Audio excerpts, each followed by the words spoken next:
दोस्तों हमारे पास एक क्वेश्चन आया था मिस्टर अर्जुन शर्मा जी का। आसाम से इन्होंने क्वेश्चन पूछा था। अर्जुन जी ने पूछा था कि सर अगर ग्रो ऐप में आप कहते हैं इन्वेस्ट करने को, लेकिन अगर ग्रो ऐप बंद हो गया या भाग गया तो हमारे पैसों का क्या होगा।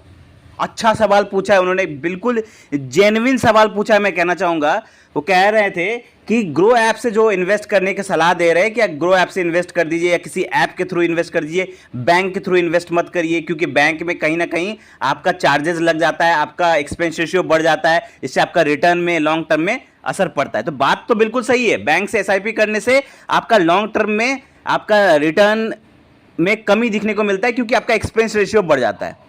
तो करें कहाँ से? ग्रो ऐप से करें या किसी और ऐप से करें। तो अगर वो ऐप ही भाग गया या डूब गया तो क्या होगा? अगर ऐप डिलीट हो गया क्या करेंगे? तो हमारे पैसों का क्या होगा? तो बहुत अच्छा सवाल लेकर आए हैं हम। इसके ऊपर डिटेल बात करेंगे कि अगर ग्रो ऐप भाग गया या ग्रो ऐप बंद हो गया या डूब गया या आपका फोन से डिलीट हो गया या कुछ भी हो गया, समझ लीजिए ग्रो ऐप में कोई भी प्रॉब्लम हो गया, तो आपके पैसों का क्या होगा। ठीक है, इसके ऊपर हम डिटेल में बात करेंगे। अगर आप लोगों के मन में ये क्वेश्चन है तो बिल्कुल वीडियो के लास्ट तक बने रहें। वीडियो बहुत इंपॉर्टेंट होने वाली है, क्योंकि बहुत सारे लोग ऐसे हैं जो कि किसी ऐप के थ्रू इन्वेस्ट करते हैं। किसी भी ऐप की मैं बात कर रहा हूं, यहां पे सिर्फ ग्रो ऐप की मैं बात नहीं कर रहा। ग्रो ऐप हो, चाहे अप स्टॉक हो, चाहे एंजल वन, फोन पे, योनो, एसबीआई, किसी भी ऐप से आप इन्वेस्ट करते हो म्यूचुअल फंड में। म्यूचुअल फंड इन्वेस्ट करने के लिए आजकल बहुत सारे ऐप है, आप सब देख रहे हैं कितने सारे ऐप से आप इन्वेस्ट कर सकते हैं।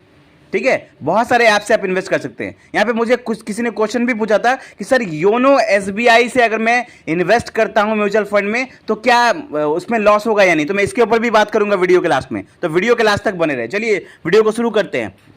सबसे पहले मैं बात करूंगा यहाँ पर कि अगर ग्रो ऐप बंद हो गया तो क्या होगा। तो मैं सबसे पहले एक चीज आपको बताना चाहूंगा कि अगर आप समझ लीजिए किसी भी ऐप में आप इन्वेस्ट करते हैं, किसी भी ऐप के थ्रू आप इन्वेस्ट करते हैं, अगर आप ग्रो ऐप के थ्रू ही इन्वेस्ट करते हैं, मैं एग्जांपल के लिए लेता हूं। चलिए आपने ले लिया क्वेंट स्मॉल कैप का फंड ले लिया, ठीक है, या निपॉन इंडिया का स्मॉल कैप ले लिया, कोई भी फंड ले लिया, कितने सारे फंड है, आपने कोई भी फंड लिया, ग्रो ऐप के थ्रू लिया, ठीक है।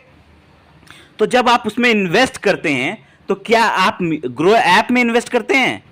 नहीं, आप ग्रो ऐप में इन्वेस्ट नहीं करते, आप इन्वेस्ट करते हैं उस म्यूचुअल फंड में। जैसे अगर आपने क्वेंट स्मॉल कैप में इन्वेस्ट किया तो आप क्वेंट स्मॉल कैप के एएमसी में इन्वेस्ट करते हैं, आप ग्रो ऐप में इन्वेस्ट नहीं करते। ग्रो ऐप सिर्फ एक माध्यम है, एक ब्रोकरिंग हाउस है जो आपको साधन प्रोवाइड करता है। वो आपको एक साधन प्रोवाइड करता है कि हाँ आप उस जगह इन्वेस्ट करें। वहां मतलब एक बस साधन, एक ब्रिज कह सकते हैं आप, एक ब्रिज है जहां से आप उस जगह पे जा रहे हैं। मतलब आपका जो पैसा है वो ग्रो ऐप के माध्यम से उस फंड में जा रहा है, ग्रो ऐप में नहीं सेव होता। आपका जो पैसा जो सेव हो रहा है ना, जो इन्वेस्ट हो रहा है, वो ग्रो ऐप में सेव नहीं हो रहा, वो उस फंड में सेव हो रहा है। तो अगर ग्रो ऐप बंद हो जाता है या भाग जाता है तो आपका पैसा ग्रो ऐप में नहीं अटकेगा, आपका पैसा अटकेगा एएमसी में। जो म्यूचुअल फंड, जिस म्यूचुअल फंड की एएमसी में आपने इन्वेस्ट किया था, उस एएमसी में अटकेगा, ग्रो ऐप में नहीं पैसा जाएगा। तो सपोज करिए आज से 10 साल, 5 साल, 20 साल बाद जब भी ग्रो ऐप अगर बंद हो गया या भाग गया, ठीक है, या डूब गया, गवर्नमेंट ने उसे बैन कर दिया। गवर्नमेंट बैन भी कर सकती है, कितने सारे ऐप को बैन कर देती है गवर्नमेंट, कोई रूल्स एंड रेगुलेशन फॉलो नहीं किया तो बैन कर दिया। तो अगर बाई चांस कुछ भी होता है ग्रो ऐप में और वहां पर अगर वो बंद हो जाती है तो आप अपना पैसा कैसे निकालेंगे या अपना एसआईपी कैसे जारी रखेंगे, कैसे क्या करेंगे, मैं आपको बताता हूं। सबसे पहले आपने देखा होगा कि जब भी आप किसी फंड में इन्वेस्ट करते हैं तो आपको एक फोलियो नंबर प्रोवाइड किया जाता है आपके मेल पर। हर महीने आपके मेल पर एक स्टेटमेंट आता है और वहां पर आप उसमें फोलियो नंबर लिखा रहता है, ठीक है। वो फोलियो नंबर आपको आज ही राइट डाउन करके लिख के रख लेना है किसी डायरी में। मैंने पहले भी बहुत सारे वीडियो में बताया है कि फोलियो नंबर आपको लिख के रख लेना चाहिए, अपना फंड का पूरा नाम लिखना चाहिए और उसके साथ आपका फोलियो नंबर आपको लिख के रखना चाहिए, ठीक है। ये जरूर करके रखें, ठीक है। जब आप ये दोनों करके रखेंगे तो आपको उतना कुछ खास डरने की जरूरत नहीं है। अगर वो समझ लीजिए ग्रो ऐप बंद हो गया है तो आप क्या करेंगे, डायरेक्टली किसी भी फंड में अगर इन्वेस्ट कर रहे हैं तो उस फंड का एएमसी का एक वेबसाइट होता है। सपोज करिए कि आपने इन्वेस्ट किया निपॉन इंडिया के स्मॉल कैप में, तो निपॉन इंडिया का एएमसी का एक वेबसाइट होता है जो आपको गूगल पे मिल जाएगा, ठीक है। तो आप उनके वेबसाइट पर जाएंगे, उनके ऑफिशियल वेबसाइट पर जाएंगे। वेबसाइट पर जाने के बाद आपको वहां पर आपके फोलियो नंबर के द्वारा वहां पर लॉगिन करना पड़ेगा कि ये मेरा फोलियो नंबर है। आपको अपना पैन कार्ड और अपना फोलियो नंबर के थ्रू, पैन कार्ड नंबर और फोलियो नंबर के थ्रू लॉगिन करेंगे। अगर फोलियो नंबर नहीं है तो भी आप लॉगिन कर सकते हैं, मैंने एक वीडियो में बताया था पहले, उसमें डिटेल में बात की थी, उसका लिंक आपको डिस्क्रिप्शन में डाल दूंगा। अगर फोलियो नंबर नहीं है तो क्या करना है, तो अगर फोलियो नंबर है तो आप उसके थ्रू और अपने पैन कार्ड के थ्रू लॉगिन करेंगे, वहां पर अपना यूजर आईडी पासवर्ड बनाएंगे जो कि बहुत ईजी आपके मोबाइल नंबर से बन जाएगा। ठीक है, उसके बाद आप अपना पूरा कच्चा चिट्ठा पूरा देख पाएंगे कि आपने निपॉन इंडिया के स्मॉल कैप में या निपॉन इंडिया का पूरा जो एएमसी होता है, निपॉन इंडिया का कौन कौन सा फंड लिया है, चाहे आपने स्मॉल कैप लिया है या मल्टी एसेट लिया है, क्या लिया है, आप उसमें पूरा लिस्ट दिखाएगा।